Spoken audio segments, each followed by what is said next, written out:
Hey everybody, welcome back to For Pilates' Sake. Veronica Matilda here, and today Matilda is going to teach me single leg kick. Okay, here we go. So you're gonna lay on your tummy. I'm gonna teach you the exercise first, and then I think we're gonna break down, I don't know, a couple of ideas and some thoughts. Just something to think about while you're doing it, okay? So you're on your tummy, legs are out long, and you've got your arms out in front of you, and you wanna feel you're using your arms to try to pull your extension forward and up. Okay, you're hoping to have an open hip joint.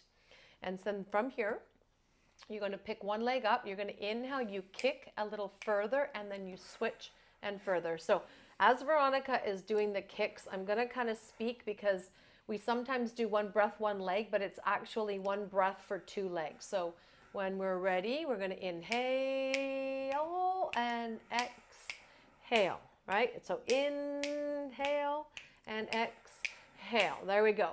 It's not, otherwise you're going to kind of maybe hyperventilate or something, but it's a big capacious breath, two kicks.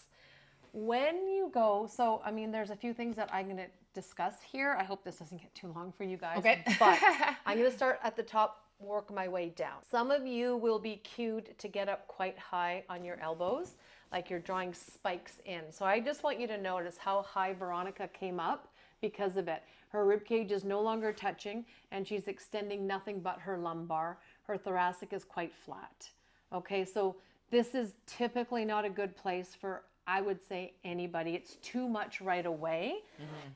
And that's because she has brought her elbows back too far, and the arm bone is making her shoulder girdle have to lift up too high. So the arc in the extension is pretty extreme here. You're going to come down a lot lower, okay? And just play with this. So what I want you to feel is, so she's here, you want to dig the whole outside of your arm to your elbow down, and you want to pull it forward. And what you want to feel, so if you start at this angle here, you're finding the back of the shoulder joint. When she pulls the arms towards her, she wants to find the vertebra that she's trying to pull towards the hands, right? And it's like kind of like, oh, okay, there it is. Now, the closer the hands are to you, the lower the vertebra that you'll be affecting.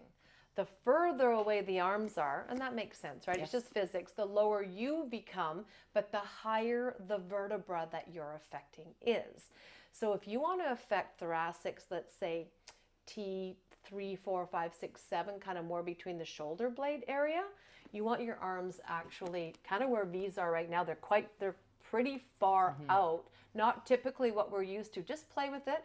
But when she's here, and if she pulls the mat towards her, do you feel how much higher you're affecting your vertebra? And you can kind of like, the lumbar doesn't need extension. The lumbar lives in an extension, unless you're a tucker. And even then, when you're on your tummy, your back is kind of doing that gravitationally. Find where you want to extend. Like I really like this for V. I'm just going to bring her chin down a little bit so that the cervical doesn't do the overextending.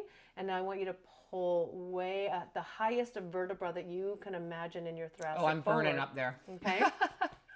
If you could maintain that. Now her job is to pull her ribs so far forward that it releases the weight in her legs. Yeah. Now the hip joint ideally is in an extension so that when you go to lift the leg to kick it, the whole leg lifts up. Let's say we're going to do her left leg first.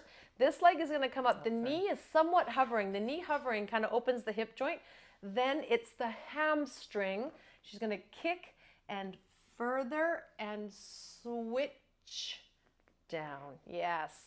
Right? Now, if you can imagine that it's the hamstring that's doing the work of the knee going into a flexion rather than the calf, because the calf can do the work as well, right? And you can see the fluttering in the calf happens when people are quick, right? And you can see it's like a kick of the bottom of the leg rather than a contraction of the glute hammy, let's say, because this is the glute is opening the hip joint too, correct? And then the hamstring, doesn't that feel good? Oh my gosh, my whole back line's on fire. Yeah. Right? And then the pace is, if you can, start slow and then pick it up. I think the biggest problem here, hey V, is that